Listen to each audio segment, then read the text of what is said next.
जय माता दी दोस्तों। नमस्कार दोस्तों, आपका स्वागत है। ऐसी ही जानकारी के लिए चैनल को सब्सक्राइब करें। आज हम 10 नवदुर्गा में चंद्र घंटा के बारे में जानेंगे।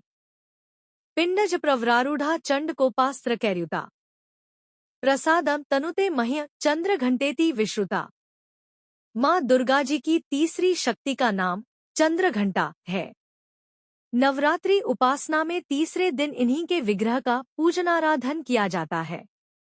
इनका यह स्वरूप परम शांतिदायक और कल्याणकारी है। इनके मस्तक में घंटे के आकार का अर्धचंद्र है, इसी कारण से इन्हें चंद्र घंटा देवी कहा जाता है। इनके शरीर का रंग स्वर्ण के समान चमकीला है। इनके 10 हाथ हैं। इनके 10 हाथों में खड्ग आदि शस्त्र तथा बाण आदि अस्त्र विभूषित हैं। इनका वाहन सिंह है। इनकी मुद्रा युद्ध के लिए उद्यत रहने की होती है।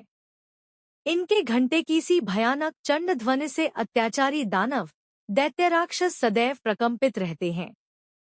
नवरात्र की दुर्गाउपासना में तीसरे दिन की पूजा का अत्यधिक महत्व है। इस दिन साधक का मन मणिपुर चक्र में प्रविष्ट होता है। माँ चंद्र घंटा की कृपा से उसे अलौकिक वस्तुओं के दर्शन होते हैं, दिव्य सुगंधियों का अनुभव होता है तथा विविध प्रकार की दिव्य ध्वनियाँ सुनाई देती हैं।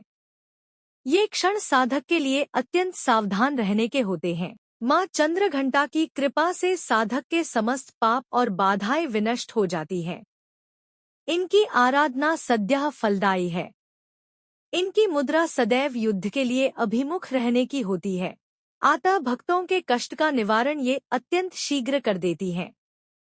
इनका वाहन सिंह है, अतः इनका उपासक सिंह की तरह पराक्रमी और निर्भय हो जाता है। इनके घंटे की ध्वनि सदा अपने भक्तों की प्रेत बाधा से रक्षा करती रहती है। इनका ध्यान करते ही शरणागत की रक्षा के लिए इस घंटे की ध्वनि निनादित हो उठती है। दुष्टों का दमन और विनाश करने में सदैव तत्पर रहने के बाद भी इनका स्वरूप दर्शक और आराधक के लिए अत्यंत सौम्यता एवं शांति से परिपूर्ण रहता है। इनकी आराधना से प्राप्त होने वाला एक बहुत बड़ा सद्गुण यह भी है कि साधक में वीरता निर्भयता के साथ ही सौम्यता एवं विनम्रता का भी विकास होता है। उसके मुख नेत्र तथा संपूर्ण काया में कांति गुण की वृद्धि होती है।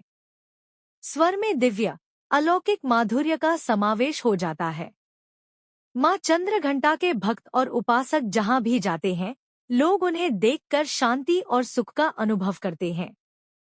ऐसे साधक के शरीर से दिव्य प्रकाशयुक्त परमाणुओं का अदृश्य विकिरण होता रहता है। यह दिव्य क्रिया साधारण चक्षुओं से दिखलाई नहीं देती, किंतु साधक और उसके संपर्क में आने वाले लोग इस बात का अनुभव भली भांति करते रहते हैं। हमें चाहिए कि अपने मन वचन कर्म एवं काया को विहित विधि विधान के अनुसार पूर्णतः परिशुद्ध एवं पवित्र करके माँ चंद्र घंटा के शरणागत होकर उनकी उपासना आराधना में तत्पर हों।